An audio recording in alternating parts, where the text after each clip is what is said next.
देखिए question number 4 प्रश्नावली 13.4 का थोड़ा लंबा क्वेश्चन है ये। शंकु के छिन्नक से ही संबंधित ये भी क्वेश्चन है। कह रहा है कि धातु की चादर से बना और ऊपर से खुला एक बर्तन शंकु के छिन्नक के आकार का है। धातु की चादर से बना है और ऊपर खुला है, यानी कि कह सकते हैं एक बाल्टी के जैसा है, जिसकी ऊंचाई 16 सेंटीमीटर है, ऊंचाई 16 दिया है, तथा निचले और ऊपरी सिरों की त्रिज्याएं क्रमशः 8 सेंटीमीटर तथा 20 सेंटीमीटर हैं। तो आपसे पूछा जा रहा है कि 20 रुपये प्रति लीटर की दर से इस बर्तन को पूरा भर सकने वाले दूध का मूल्य बताइए। यानी ऐसा आप बताइए कि इस पूरा बर्तन ये भर जाए दूध से, और दूध का रेट है 20 रुपये प्रति लीटर। तो क्या करना भाई, पहले उसका हम आयतन निकाल के 20 का गुणा करा सकते हैं। अच्छा, और भी कह रहा है कि इसके साथ ही साथ इस बर्तन को बनाने के लिए प्रयोग में आने वाली धातु की चादर का मूल्य बताइए, और उसका रेट है 8 रुपया प्रति 100 सेंटीमीटर स्क्वायर। 8 रुपया रेट है, तो चादर का मूल्य भी बताना है। तो जाहिर सी बात है, जब बाल्टी बनाई गई होगी तो हमें क्या है, छिन्नक का वक्र पृष्ठ चाहिए और नीचे का सिरा यानी जो तली है, पेंदी जो है, उसका क्षेत्रफल चाहिए। तो चलिए भाई लगाते हैं, जो चीज़ें दी गई हैं उसी की मदद से कुछ और निकालने का प्रयास करते हैं। तो बाल्टी है भाई कुछ इस टाइप से,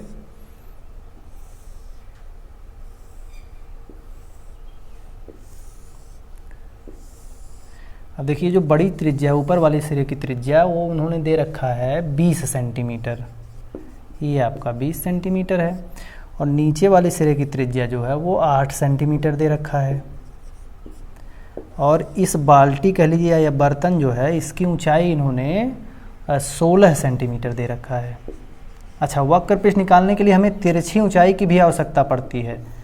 तो मान लेते हैं तिरछी ऊंचाई L है, तो पहले इसी को हम लोग अगर कैलकुलेट करें तो L बराबर होता है, शंकु के छिन्नक में L स्क्वायर बराबर होता है H square plus R1 minus R2 का स्क्वायर। ये भी एक फार्मूला होता है। तो L स्क्वायर हो जाएगा H स्क्वायर यानी कि 16 का स्क्वायर, और प्लस R1 माइनस R2 यानी बड़ी त्रिज्या में से छोटी त्रिज्या घटा के उसका वर्ग कर देंगे।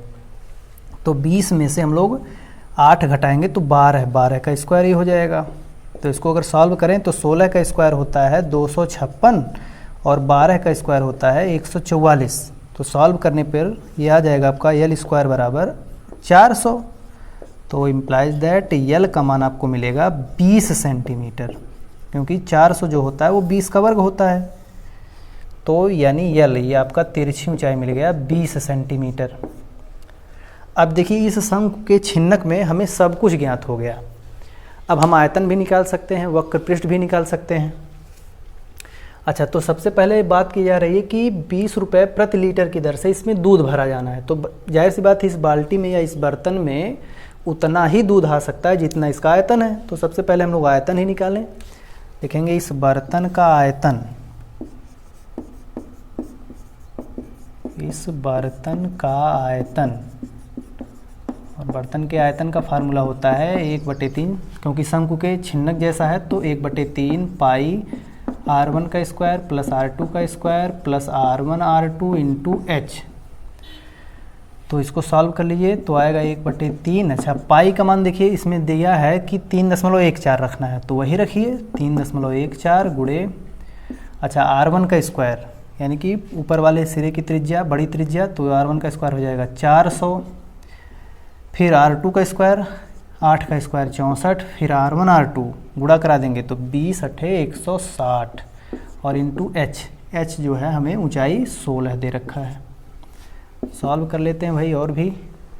तो देखिए 400 और 160 हो जाएगा आपका 560, और 560 में आपको जोड़ना है 64, तो हो जाएगा 624। तो आएगा 3.14 गुणे 624 गुणे 16/3 सेंटीमीटर स्क्वायर, नहीं सेंटीमीटर क्यूब, क्योंकि आयतन है सेंटीमीटर क्यूब। इतना जो है आयतन आ गया इस बर्तन का, यानी इतने आयतन का दूध भरा जा सकता है। अब देखिए चूँकि लीटर में दिया है तो हमें इस मात्रक को भी लीटर में करना पड़ेगा, और आपको पता होना चाहिए कि 1 सेंटीमीटर क्यूब जो होता है वो 1 मिलीलीटर के बराबर होता है। 1 सेंटीमीटर क्यूब 1 मिलीलीटर के बराबर होता है। तो यानी ये एक जो सेंटीमीटर क्यूब है यहाँ हम मिलीलीटर भी लिख सकते हैं। तो अगर 1000 से भाग कर दें तो लीटर में बदल जाएगा, तो जाएगा 3.14 गुणे 624 गुणे 16 बटे 1000 गुणे 3, इतने लीटर दूध इसमें आ सकता है। अच्छा, आप इसको सॉल्व करें भाई तो कैंसिल करना पड़ेगा। कैंसिल अगर हो पाए तो अच्छी बात है। देखिए 3 से कैंसिल कर दें तो 3 एकम 3 हो जाएगा, 3 दूना 6, 0 बढ़ा देंगे 8। अच्छा, 16 से भी अगर कुछ कैंसिल हो जाए, नहीं हो, इसको कैंसिल कर सकते हैं वैसे।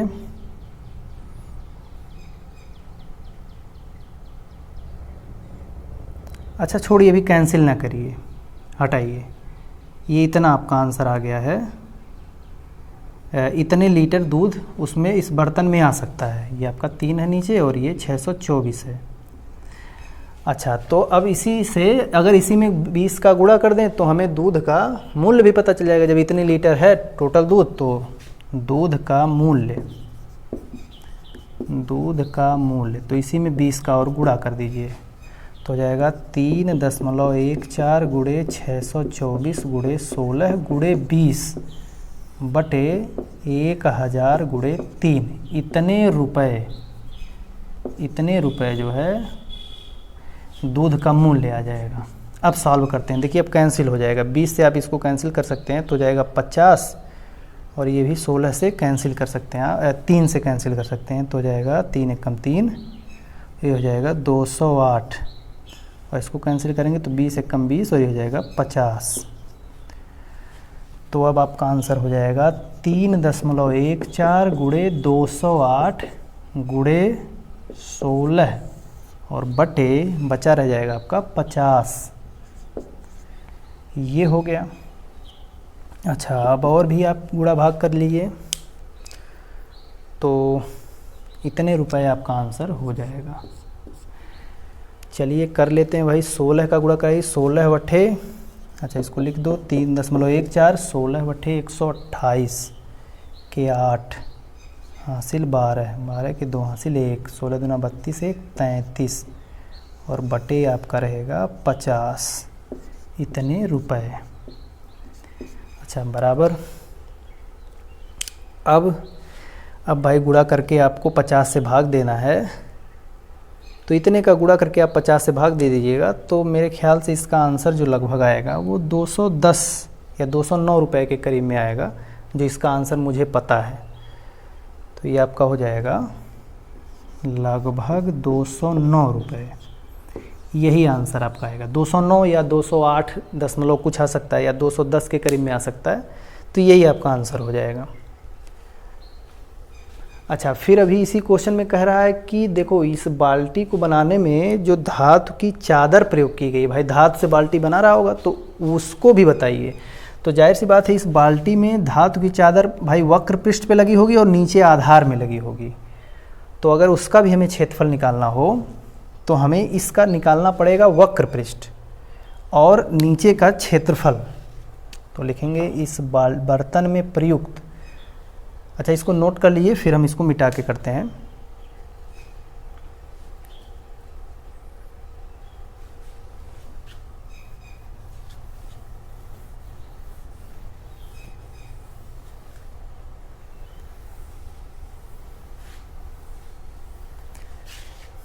देखिए फिर हो जाएगा इस बर्तन में प्रयुक्त धातु की चादर का क्षेत्रफल।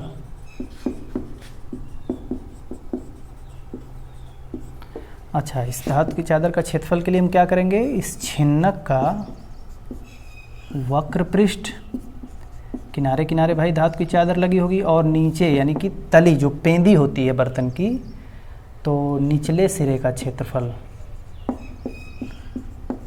दो जगह धातु की चादर लगी होगी।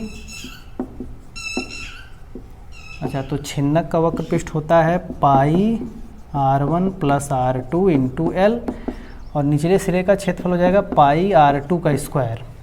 तो पाई का मान देखिए 3.14 दिया है, और r1 प्लस r2 तो 20 और 8 आप 28 कर सकते हैं, इंटू एल, तिरछी ऊंचाई हम लोगों ने निकाला है 20 आया है।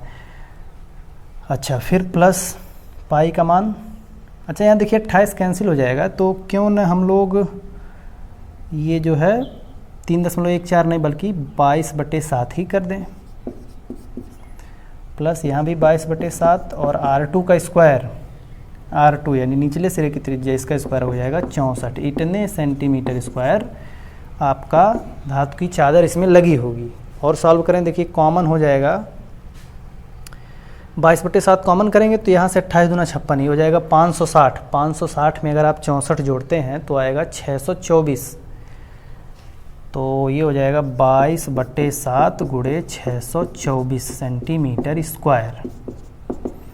अच्छा, और सॉल्व करिए, देखिए कैंसिल अगर होता है तो 7 8 56 बचेगा 4, नहीं हो पाएगा।